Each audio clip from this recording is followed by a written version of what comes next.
మేడారంలో భక్తుల రద్దీ విపరీతంగా పెరిగిపోయింది. సమ్మక్క సారాలమ్మను దర్శించుకునేందుకు భక్తులు పెద్ద సంఖ్యలో మేడారానికి తరలివస్తున్నారు.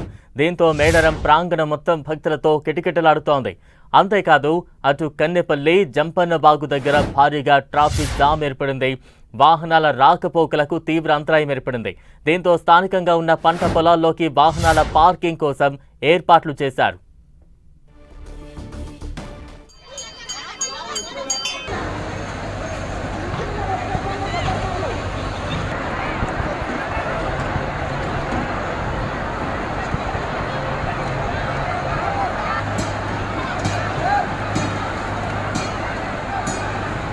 మేడారంలో భక్తుల రద్దీ కొనసాగుతోంది. ఆ దృశ్యాలు చూస్తేనే అర్థమవుతోంది. ఇసుకేస్తే రాలనంత భక్తుల రద్దీ అయితే ఒకవైపు మనం చూస్తూ ఉన్నాం. మరోవైపు ఆ మేడారానికి చేరుకునేందుకు రహదారులన్నీ కూడా కిక్కిరిసిపోతున్నాయి. ఒక రకంగా ట్రాఫిక్ జామ్ ఏర్పడిన దృశ్యాలు కూడా మనం చూస్తూ ఉన్నాం. కన్నెపల్లి జంపన్నబాగు దగ్గర అయితే భారీగా ట్రాఫిక్ జామ్ ఏర్పడిన దృశ్యాలు చూస్తూ ఉన్నాం.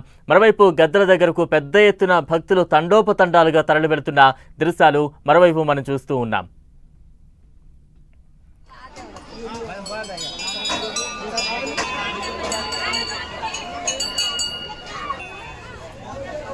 మేడారానికి పెద్ద ఎత్తున భక్తులు తరలి వెళుతూ ఉన్నారు. ఆ దృశ్యాలు మనం చూస్తూ ఉన్నాం. మరోవైపు భారీ ఎత్తున వాహనాలు చేరుకుంటుండటంతో రహదారులన్నీ కూడా కిక్కిరిసిపోతున్నాయి. పెద్ద ఎత్తున ట్రాఫిక్ జామ్ ఏర్పడిన దృశ్యాలు ఒకవైపు మనం చూస్తూ ఉన్నాం. మరోవైపు వేల సంఖ్యలో తండోపతండాలుగా భక్తులు పెద్ద సంఖ్యలో అక్కడకు తరలి వెళుతున్న దృశ్యాలు మేడారం నుంచి మనం చూస్తూ ఉన్నాం. మరోవైపు మేడారానికి వెళ్తున్న రహదారులన్నీ కూడా వాహనాలతో కిక్కిరిసిపోయి ట్రాఫిక్ జామ్ ఏర్పడిన దృశ్యాలు మనం చూస్తూ ఉన్నాం. మొత్తంగా వేల సంఖ్యలో భక్తులు చేరుకుంటున్నారు. మరోవైపు కన్నెపల్లి జంపన్నబాగు దగ్గర అయితే ట్రాఫిక్ సమస్య మొదలైంది.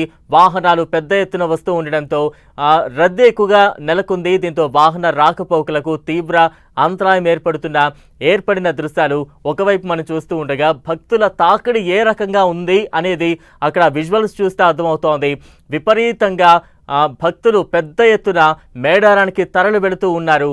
అక్కడ పూజలు చేస్తూ ఉన్న దృశ్యాలు ఒకవైపు మనం చూస్తూ ఉండగా మరోవైపు ట్రాఫిక్ సమస్య ఏ రకంగా ఉందంటే భక్తుల తాకిడి పెద్ద ఎత్తున ఉండడంతో అందరూ కూడా తమ తమ సొంత వాహనాలతో అక్కడకు చేరుకుంటూ ఉండడంతో పెద్ద ఎత్తున రహదారులన్నీ కూడా ట్రాఫిక్ సమస్యతో ఇబ్బందులు పడుతున్న సిచ్యువేషన్ ఒకవైపు మనం చూస్తూ ఉన్నాం.